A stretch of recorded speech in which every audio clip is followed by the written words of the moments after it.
আপনি কমপক্ষে আপনার যে স্ত্রী নামাজ পড়ে না, পর্দা করে না, যে মেয়েটা নামাজ পড়ে না, পর্দা করে না, আপনার যেই ছেলেটা নামাজ পড়ে না, হালাল হারাম বাইচা চলে না, এই নাচ গান উলঙ্গ দৃশ্য মোবাইল নিয়ে পড়ে থাকে, যদি কোনো কথায় আপনি তারে ফিরাইতে না পারেন, আপনি বলার পর নাম, তাহলে কমপক্ষে এতটুকু তারে বইলেন যে বাপ, মৃত্যু পর্যন্ত মনে রাখিস আমি তোর উপরে অসন্তুষ্টি নিয়ে কবরে গেলাম,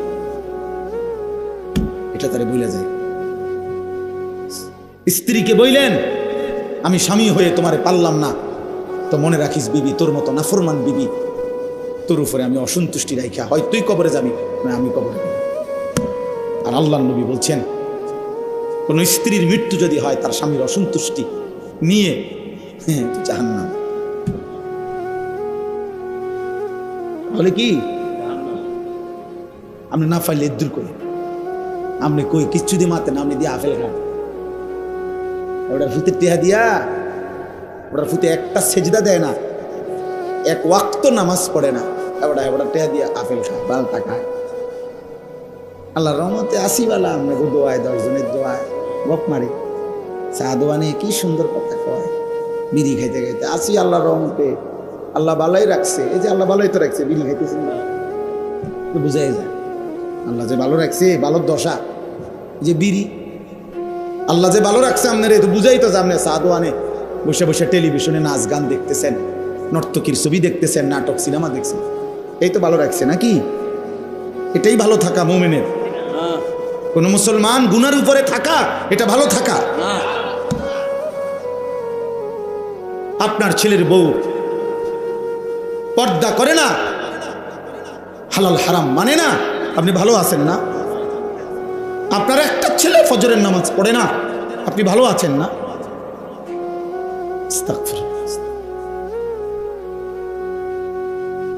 কিসের ভালো থাকলেন আপনি? আপনার ঘরে জাহান্নামের আগুন জ্বলতেছে, এই সময় আপনি ভালো থাকেন কেমনে ভালো? আল্লাহ নবী সাল্লাল্লাহু আলাইহি ওয়াসাল্লাম কসম খুদার হাদিসের মধ্যে আছে, নবীজি নিজে নবীর মেয়ে ফাতেমা রাদিয়াল্লাহু তাআলা আনহা বলেন, ফাতেমা কি নামাজি ছিল না বেনামাজি? পর্দানশীল না বেপর্দা নারী? সাইয়্যিদাতু নিসাই আহলিল জান্নাহ। নবী নিজে বলছে ফাতেমা আমার জান্নাতের নারীদের সর্দার। সেই ফাতেমার ঘরের দরজা আল্লাহ নবী সাল্লাল্লাহু আলাইহি সাল্লাম ফজরের নামাজের সময় নবী নিজে ফাতেমার ঘরের দরজার কড়া নাড়তেন আর বলতেন, ইয়া ফাতেমা কুমি, ফাতেমা রে আমার মা, নামাজের জন্য উঠো মা, কুমি লিসসালাহ, নামাজের জন্য উঠো মা, আনকিজি নাফসাকে মিনান নার, মা ফাতেমা জাহান্নামের আগুন থেকে নিজেকে বাঁচাও মা, ফা ইন্নী লা উগনি আনকে মিনাল্লাহি শাইআ। নবী বলতেন, ফাতেমা মুহাম্মদের মেয়ে বললে হাসরের ময়দানে আমি তোমার কোনো উপকার করতে পারবো না। সেজদা দেখাইতে হবে, তোমার পর্দা দেখাইতে হবে, আল্লাহর গোলামি দেখাইতে হবে, মুহাম্মদের মেয়ে বললে হবে। এরপরে নবীজির চাচা আব্বাস রাদিয়াল্লাহু তাআলা আনহু ওনার ঘরে যেতেন, চাচাকেও বলতেন, ইয়া আম কুম লিসসালাহ, চাচা ফজরের নামাজের ওয়াক্ত হয়েছে, চাচা উঠেন, নামাজের জন্য উঠেন। ওনারা তো এমনিই উঠতেন, তবুও ডাকতেন, আনকিজ নাফসাকা মিনান নার, চাচা জাহান্নামের আগুন থেকে নিজেকে বাঁচান, ফা ইন্নী লা উগনি আনকা মিনাল্লাহি শাইআ।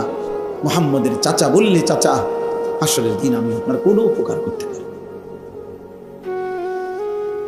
আপনি কি আমাকে বুদ্ধি দিছে, চাচারে কেউ কইয়া দিছে যে আপনি চাচা মৃত্যু পর্যন্ত বিড়ি খাইবেন, নবী হাসরের ময়দান আপনি দেখবার লোক সুপারিশ করে জান্নাত দিয়ে দিবে। আসো আসো, আরে মাশাআল্লাহ, তুমি নি ওই যে সবসময় সাদো আনি বিড়ি খাইতাম, উম্মত এদিকে আসো, আরে তোমার না ট্রাইতে আসি, আয়ো বেহেশত তো তোমার লেগে না রাখছে।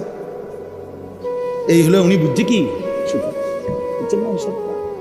উনি ভাবছে নবী সুপারিশ করবে মানে আমরা মৃত্যু পর্যন্ত আল্লাহর নাফরমানির উপরে থাকবো, আর নবী উঠলেই সুপারিশ করে কি দিয়ে দিবে? বেহেশত দিয়ে দিবে। আপনি 60 বছর পর্যন্ত কথায় কথায় গালি দেবেন, এই অবস্থায় মারা যাবেন।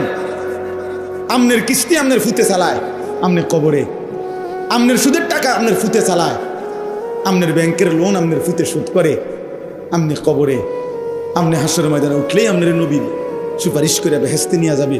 এই তো সুপারিশের অর্থ না কি? এটাই তো মনে হয় না? যদি কেউ ভেবে থাকেন এমন, তো ধোকা খাইছেন, ধোকা। ওমা ইয়াখদাউনা ইল্লা আনফুসাহুম ওমা ইয়াশউরুন, ধোকা খেয়েছেন, বুঝেন নাই। কোরআনুল কারীমের মধ্যে আল্লাহ বলছেন আমার মুমিন বান্দা কেমন হয়। আল্লাহ বলেন আমার মুমিন বান্দা নামাজও আদায় করে, আমার দেওয়া সম্পদ থেকে যাকাতও দেয়। আল্লাহ বলেন নামাজের সেজদা দিয়েও, আল্লাহর পথে পূর্ণ খরচ করেও, ওয়াকুলুবুহুম ওয়াজিলাতুন আন্নাহুম ইলা রাব্বিহিম রাজিউন। আল্লাহ বলে প্রতিটা সেজদা দিয়েও আমার বান্দা তার অন্তর আমি আল্লাহর ভয়ে কাঁপতে থাকে। যাকাত দিয়ে আল্লাহর রাস্তায় দান করে সাদাকা করেও আমার বান্দা তার অন্তর আল্লাহর ভয়ে কাঁপতে থাকে, আর এই কথা বলতে থাকে হায় আমাকে তো হাসরের ময়দানে আল্লাহর কাছে ফিরতে হবে, আর আল্লাহ যদি গ্রহণ না করে আমার কি হবে।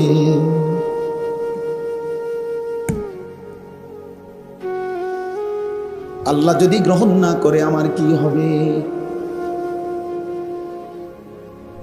হ্যাঁ, আমরা ছোটবেলায় আমরাও ওয়াজ শুনতাম যখন, আগের দিন মানে কি 300 বছর আগে না, আমি ছোটবেলা, আর আমি যে দূর আমার ছোটতে ঠিক না, আমার বয়স 44 বছর চলে এখন, তাইলে আমার ছোটবেলা কি 400 বছর আগের কথা না, কত 15-20 বছর 25 বছর আগের কথা।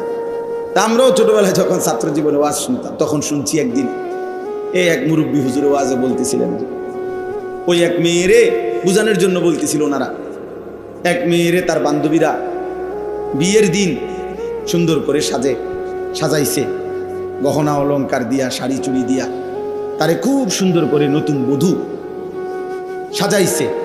তো বান্ধবীরা সবাই বলতেছে যে তোরে আজকে দারুণ দেখাচ্ছে, সুন্দর হচ্ছে, অনেক চমৎকার মানাইছে শাড়িটা, কাপড়টা, চুড়িটা, গহনাটা। কিন্তু মেয়েটা কাঁদতেছে নিজে নিজে। তো বান্ধবীরা বলতেছে যে আরে তোরে এমন সুন্দর সাজাইলাম, আমরা সবাই বলতেছি সুন্দর লাগতেছে, আর আজকে তোর বিয়ে, কাঁদতেছো কেন, কান্দার কি আছে এখানে?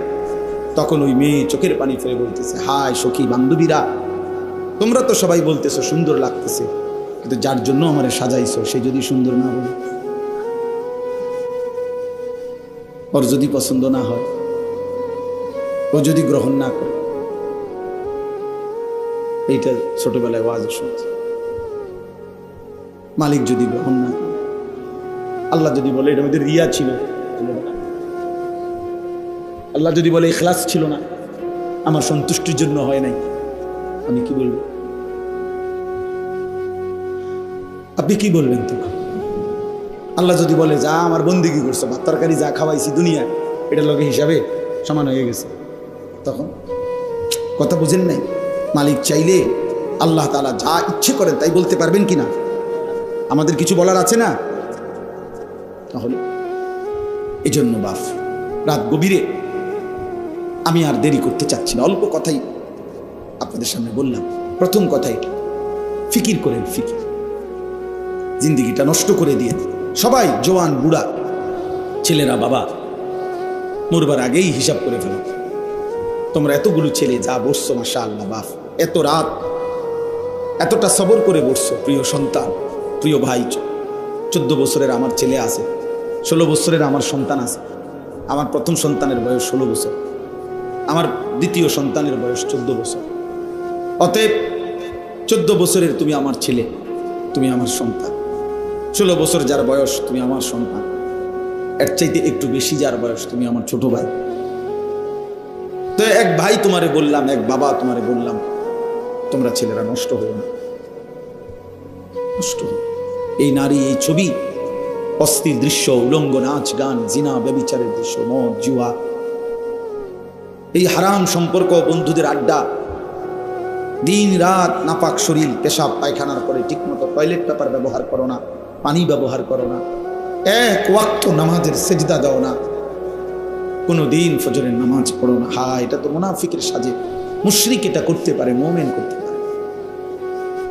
আল্লাহর কসম, নবী বলছে সাল্লাল্লাহু আলাইহি ওয়াসাল্লাম, লা ইয়াশহাদুহুমা মুনাফিকুন, আল্লাহর নবী বলেন যে মুনাফিক, কসম খোদার, নবী বলছে সে এশার নামাজ এবং ফজরের নামাজে উপস্থিত হয় না।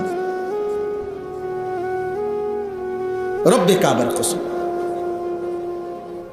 এশার নামাজ এবং ফজরের নামাজের জামাতে যে আসে না, রাসূল বলছে সে মুনাফিক। সে কি বলেন না? সে কি বলেন? সে কি? মুনাফিক।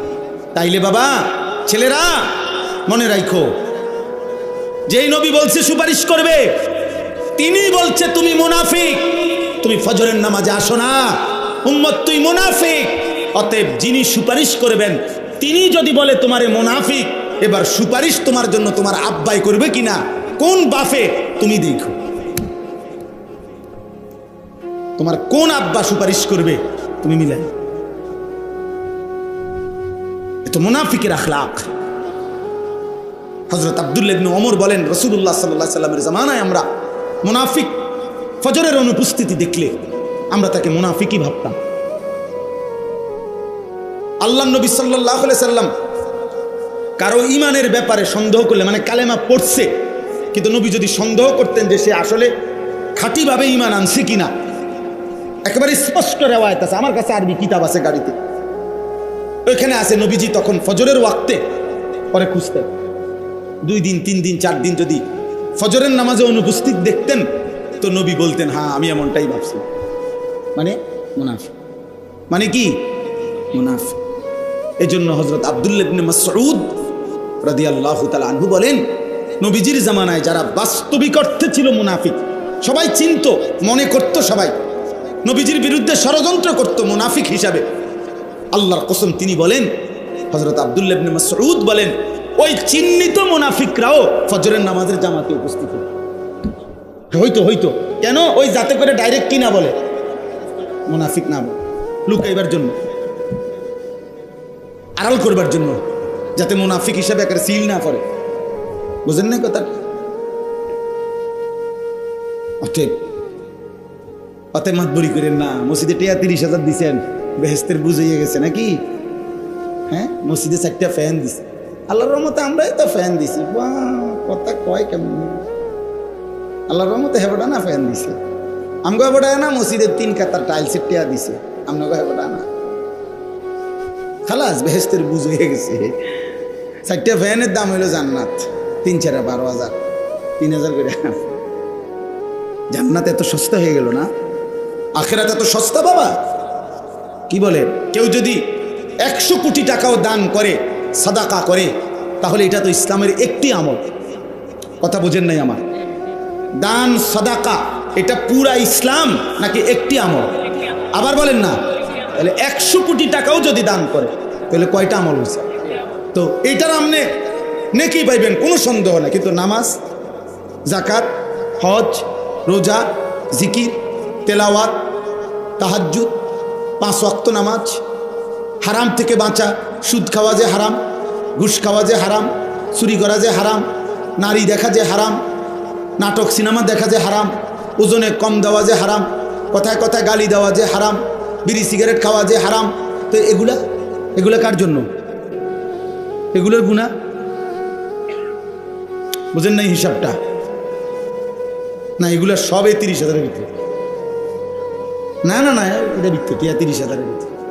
দেখেন না, হুজুরের টাকা 200 দিয়া বুড়া মিয়ারে তওবা করায়। 90 বছরের বুড়া সোজা হয়ে গেছে, একদম টানা দিয়া লাইছে, এখন হাত পাও গিরাগাড়ি জোরাজারি ছেড়ে দিছে। হ্যাঁ, এখন দম টাইনতে আছে। এই সময় হুজুর আনছে 300 টাকা দিয়া, 500 টাকা। হুজুর ধরেন আব্বার 60 বছর ক্লিয়ার করে দেন, হুজুরে 500 টাকা দিয়া তওবা করাইয়া আমনের বাপের 60 বছরের গালি গালাজ, বিড়ি সিগারেট, সাদওয়ানের টেলিভিশন দেখা, ওজনে কম দেওয়া, ওই যে জমি দিছে না, ঠকাইছে, এই সব ক্লিয়ার করে মাফ করে 500 টাকার ভিতরে এরপরে জান্নাতের ফেরেশতার হাতে বুঝাই দিয়া ইমাম সাহেব আইছে। ভাই, ইমাম সাহেবের বাপের সম্পত্তি জান্নাত। কথা বলেন না কেন? ইমাম সাহেবের বাপের সম্পত্তি, ইমাম সাহেব জান্নাতের টেন্ডার নিছে, তাহলে হাসরের ময়দানে ইমাম সাহেব দাঁড়াইতে হবে না? কথা বলেন। হুজুর সাহেব দাঁড়াইতে হবে না? বক্তা সাহেব দাঁড়াইতে হবে না? পীর সাহেব দাঁড়াইতে হবে না? কসম খোদার দাঁড়াইতে হবে, আমাকেও আপনাকে। আমি কি এখন জান্নাত থেকে আসছি? না না, ক্যান্টনমেন্টে আছে, কুমিল্লা ক্যান্টনমেন্ট, ময়নামতি, ওখান থেকে আসছে। অতএব দয়া করে, গুনাহ করছেন আপনি, তওবা করবেন আপনি এখন। এখন কখন? কখন? এখন। এখন তওবা করবেন কিভাবে? 3 ভাবে। 3 জিনিস একসাথে হলে তওবা হয়। চোয়াকার চা লেখলে চা হয় না, শব্দ হয়। চা পাতা, চিনি, পানি একসাথে করলে চা হয়। চয়কার চা লিখলে কি হয় না? চা হয় না, চায়ের শব্দ হয়। তওবা তওবা করলে তওবা হয় না, তওবার শব্দ। 3 জিনিস একত্র করতে হয়। 1 নাম্বার, আল্লাহকে বলতে হবে দিল দিয়ে, কলিজার ভেতর থেকে, যে আল্লাহ আমি গুনাহ ছেড়ে দিলাম। 2, আর করব না মালিক, আমি ওয়াদা দিলাম। 3, আমি লজ্জিত মাওলা, আমি মাফ চাইলাম। খোদার কসম, যদি দিল থেকে কেউ বলে, ছেড়ে দেওয়ার নিয়তে আসলেই বলে, এবং ছেড়ে দেওয়ার জন্য গুনাহ চেষ্টাও করে, আল্লাহ বলবে বান্দা, এই গুনাহ যদি আসমান পরিমাণও হয়, সমুদ্রের ফেনা পরিমাণও হয়, পৃথিবীর সবচেয়ে উঁচা পাহাড়ের চাইতে যদি উঁচা হয়, আমি একসাথে মাফ করে দিলাম। গাফারতু লাকা ওয়ালা উবালি, কোনো পরোয়া না করে মাফ। মাফ। ইন আতাইতানি লাইলান আতাইতুকা লাইলান, আল্লাহ বলে যদি গুনাহ নিয়ে তওবা করার জন্য রাত গভীরে আসো, আমি রব্বুল আলামিন রহমত মাগফিরাত নিয়ে রাত গভীরেই আসবো।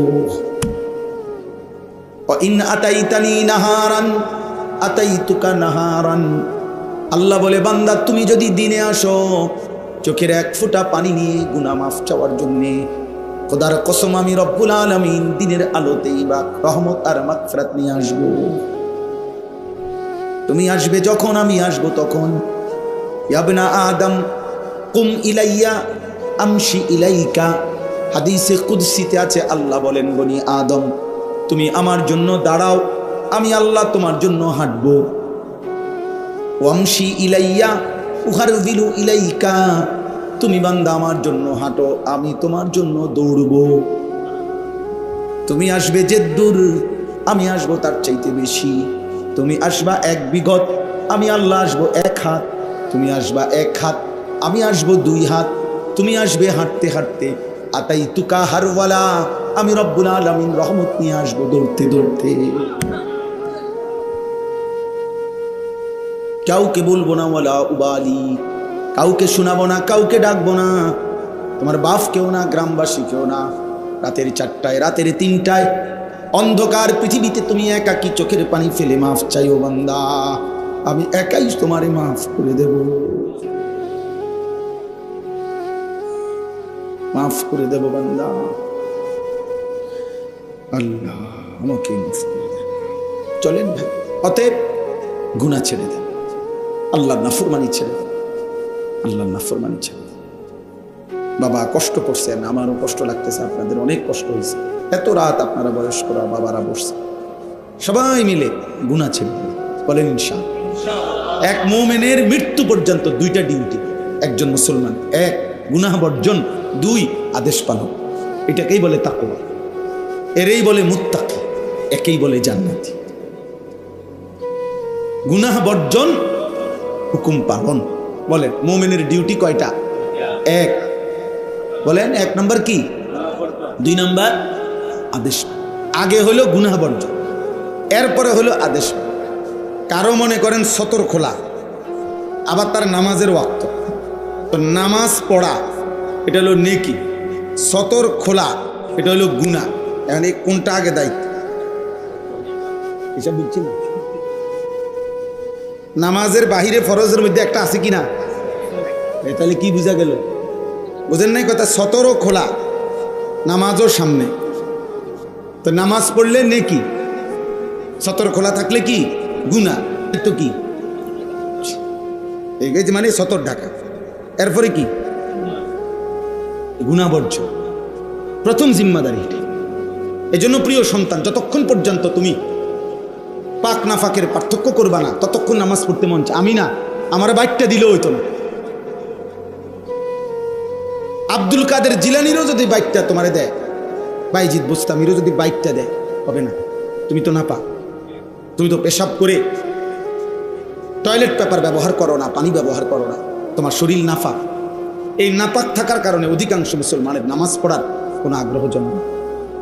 আপনি আমার সাথে চ্যালেঞ্জ করে দেখেন, একটা ছেলে, একজন বাবা যারা বেনামাজি, আপনি দয়া করে 15 দিন নিয়মিত প্রত্যেকবার টয়লেট পেপার নিয়ম মাফিক ব্যবহার করেন, সুন্দর করে আলেম থেকে বুঝে নেন, ঢিলাকুলুক পানি ব্যবহার করে, তাহলে শরীরও পাক থাকবে, কাপড়টাও পাক থাকবে ইনশাআল্লাহ। খোদার কসম, দিল থেকে ফেরেশতা আপনাকে নামাজ সেজদা দেওয়ার জন্য প্রতি সেকেন্ড উৎসাহিত করবে। এই তোমরা ছেলেদের হালাত হলো এই কারণে আব্বা, নারী দেখতে দেখলে, মোবাইলের নারী দেখলে বীর্যপাত হয়, অশ্লীল দৃশ্য দেখলে বীর্যপাত হয়, উলঙ্গ ছবি দেখলে বীর্যপাত হয়, হারাম কল্পনা করলে বীর্যপাত হয়, অসৎ বন্ধুদের সাথে অসভ্য কথা বললে, নারীকে নিয়ে জিনা ব্যভিচারের কথা বললে বীর্যপাত হয়। এতে করে শরীর তোমার নাফাক থাকে, দুর্গন্ধ থাকে। এমন নাফাক শরীরে ইবাদতের আগ্রহ জাগে, এমন অপবিত্র দেহে ইবাদতের আগ্রহ জাগে, আগ্রহ জাগে। আল্লাহ আমাদেরকে হেফাজত করুন, আল্লাহ আমাদের সন্তানদেরকে হেফাজত করুন। একটা একটা করে ছেলে ফিরতে থাকো আগামী দিনে, মনে রাখো বাপ, আমরা দিন রাত আমরাও কষ্ট করতেছি, চেষ্টা করতেছি। আর তো তখন হেরা কি করবো, লগের হেরা কথা বোঝেন নাই, পারা বলবো মা এটা কোন বিচার, দাঁড়াইলাম এক লগে, আমরা যদি হেরে নিক জ্ঞানে আমরা কি যদি বিবেক থাকে কারণ ভাই না, সুপারিশ মামুর বাড়ি না, হাউজে কাউসারের ফানি সাপকলের ফানি না, ট্যাপ ছেড়ে দিলে ফানি বাইর হয় এরম না। সুপারিশ নিতেও খোদার কসম কাগজপত্র দেখাইতে হবে, ফাইলপত্র দেখাইতে হবে, আমলনামা দেখাইতে হবে। হাউজে কাউসারের পানি নিতেও কাগজপত্র কি বোঝেন নাই কথা, আমলনামা দেখাইতে হবে, আমলনামা দেখাইতে হবে। কি দেখাবেন ভাবেন, নবী সাল্লাল্লাহু আলাইহি সাল্লাম যখন আমলনামা দেখবে আর বলবে উম্মত এটা তোমার নাম আনিসুর রহমান, 30 বছর সুদ খাইলা, আমার উম্মত 365 দিনে কোনো দিন ফজরের নামাজ পড়ো নাই, তুমি আমার উম্মত। 60 বছর বয়সে বিড়ি সিগারেট খাইলা, তুমি আমার উম্মত। 60 বছর বয়সে গালি ছাড়া কথা বলো না, তুমি আমার উম্মত। 50 বছর ধরে নাটক, সিনেমা, নর্তকীর ছবি দেখো, তুমি আমার উম্মত। এটা আমার উম্মতের আমল নামা। আমি সর্বশ্রেষ্ঠ নবী, তুমি আমার শ্রেষ্ঠ উম্মত, শ্রেষ্ঠ উম্মতের এই আমল নামা। নবী বলবেন আমার কেমনে বেইজ্জতি করলাম উম্মত, আমি কেমনে আমার মালিকের সামনে এটা দেখাবো কিনা যে রব্বুল আলামিন এটা আমার উম্মতের আমল। বলে বলো না ভাই, একটা ছেলে বলো, একজন বদলাও, একজন বদলাও দোস্ত, একজন বদলাও, একজন ফিরে আস। আমি তো শুরুতেই বলছি আমি নির্বাচনের প্রার্থী না, আমার কোনো মার্কা নাই, ভোটের আশায় আসি নাই, আখিরাতের আশায় আসছি, আখিরাতের আশা। মজার কথা শুনবেন আপনি, আমি আছি সারা দিনে ভাত খাই, আমার ব্যস্ততা আমার এখনো খাওয়ার সুযোগ দেয় না। অন্য কিছু খাইছি, গাড়ির বসে বন খাইছি, কলা খাইছি, সময় কুলাইতে পারছি। এই রাস্তার ভয়ে, জ্যামের ভয়ে আমার মাগরিব বাদ বয়ান ছিল মাধবপুর, ওইখানে মানে ফেরেশানি যে ধরতে পারতাম না মাহফিল, চারিদিকে বারবার শুনতেছি আশুগঞ্জ, তারপরে বিশ্বরোড, চারিদিকে জ্যাম, মাধবপুর। এই জন্য দুপুরবেলাই রওনা দিয়েছি জোহরের ফলে। খুব খিদা লাগছে, এটা বলতেছি না, মানে বুঝাইলাম জিন্দিগির একটা নেশায় থাকি, ভাবি যে একজন সন্তানও বদলাবে ইনশাআল্লাহ। আমরা হতাশ না, আমরা হতাশ না, ইনশাআল্লাহ আমাদের মুসলমানের সন্তান ফিরতেছে, আল্লাহর দিকেই ফিরছে আলহামদুলিল্লাহ, শত শত ছেলে ফিরছে। এজন্য দোস্ত, আল্লাহ তাআলা রাত গভীরে আমি শেষ করলাম, আল্লাহ তাআলা বললেন কুল্লিল মুমিনিনা, হে নবী আমার, আপনি আমার সমস্ত ঈমানদার পুরুষদেরকে বলে দেন, জওয়ান হোক বুড়া হোক, আমি আল্লাহর আদেশ শুনায়ে দেন, ইয়াগুদ্দু মিন আবসারিহিম, তারা যেন সকলেই ভিন নারী যে নারী দেখার অনুমতি নাই, ভিন নারী থেকে, হারাম দৃশ্য থেকে তারা যেন তাদের চোখ নামিয়ে রাখে। এজন্য স্পষ্ট শরীয়তের বিধান, 1 নাম্বার হলো যে নারী দেখার অনুমতি নাই, প্রিয় বন্ধু, মোবাইলে কিংবা টেলিভিশনে কিংবা রাস্তায় কিংবা বাড়িতে উঠানে কোথাও তাকে দেখার অনুমতি নেই। আল্লাহ বলছে চোখ নামা। 2 নাম্বার, কারো সতর দেখার, পুরুষের সতর যেটুকু এটুকু পুরুষ হয়েও দেখার অনুমতি নাই, নারীর সতর দেখার অনুমতি নেই। আল্লাহ বলেন চোখ নামা, চোখ নাম, চোখ নাম। জওয়ান ছেলে তুমিও চোখ নামাও, বুড়ো চাচা আপনিও চোখ নাম, আমিও চোখ নাম। ওয়াহফাজু ফুরুজাহুম, আল্লাহ বলেন আমার ইমানদার বান্দাদেরকে বলেন তারা যেন প্রত্যেকে নিজেদের লজ্জাস্থানও হেফাজত করে, জিনা যেন না করে, ব্যভিচার যেন না করে, পুরুষে পুরুষে কোনো অপকর্ম যেন না করে, পুরুষে নারীতে যেন কোনো অপকর্ম না করে, নারী নারী যেন কোনো অপকর্ম না করে, নিজের হাতকে যেন অপকর্মে নাপাক ব্যবহার না করে, যেই কোনো রকমে নিজের হারাম